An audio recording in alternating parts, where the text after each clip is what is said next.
Magandang balita para sa mga negosyante. Nagkaisa ang GCash, Asian Development Bank, Fuse Financing at Mastercard para isulong ang mas malawak na loan access para sa mga MSME.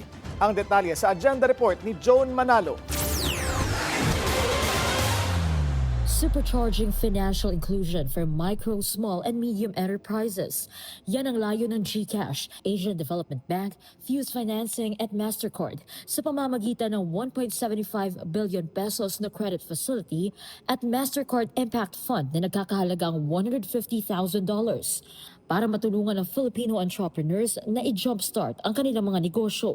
Pagmamalaki ni Fuse Financing Incorporated President Tony Isidro, first of its kind partnership ito sa ASEAN region para mapalawak pa ang loan access to MSMEs, lalo na ang women-led enterprises. Para sa mga masisipag nating negosyante na kasama natin ngayong araw, gusto naming ipaalam sa inyo, nakikipagtulungan kami sa malalaki at respetadong institusyon tulad ng ADB para mapadali ang pagkuha ng kapital para sa inyo. Naintindihan namin na importante ito para sa inyo at para mapadali at mapalaki ang negosyo nyo. Kaisa rin sa layo na ito si Department of Trade and Industry Secretary Maria Cristina Roque na nagpahayag ng pasasalamat sa Fuse, GCash, ADB at Mastercard sa pakikipagkaisa para sa mga MSME. Looking at the MSME in this room, the 99.6% that power our nation, I see the boldness in every one of you. But dreams need more than just grit. They need the right tools to grow. Napaka-importante for the MSME is really financing. Without financing, then the MSMEs cannot move and cannot really move even faster than what they planned or what they envisioned to. So Kasama rin anya ng Filipino MSMEs ang DTI sa layong maitaguyod hindi lang ang kanilang mga pamilya kundi maging ang paggamit ng financial inclusion.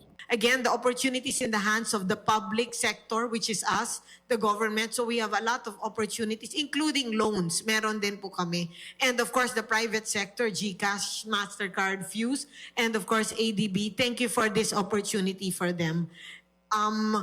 Once the 99.5% of the business establishments grows, then that will really level up the economy of the country. Idiniin naman ni ADB Director General Christine Angstrom ang papel ng MSME sa partnership na aniya ay nananatiling resilient, innovative at career-driven. Dahilan para mas magsumikap silang makapagbigay ng mga oportunidad sa mga negosyanteng Pilipino.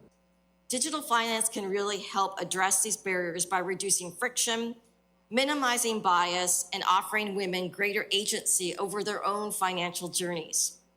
When women-owned businesses grow, the benefits extend well beyond these individual firms, strengthening households, communities, and local economies. Nasa mahigit 200 MSMEs ang inimbitahan sa partnership launch ng GCash, ADB, Fuse at Mastercard ngayong araw. Kabilang narito ang mga miyembro ng Philippine Association of Stores and Carinderia Owners o PASCO kung saan 10 sa kanila ang pinarangalan ng capitalization support. At dahil digital financing ang bida ngayong araw, ipinagmalaki rin ng fintech companies sa mismong partnership signing ang kakayahan nila through a digital signing.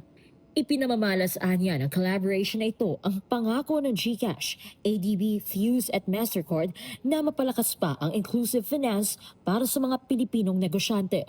Para sa agenda, Joan Manalo, Billionaire News Channel.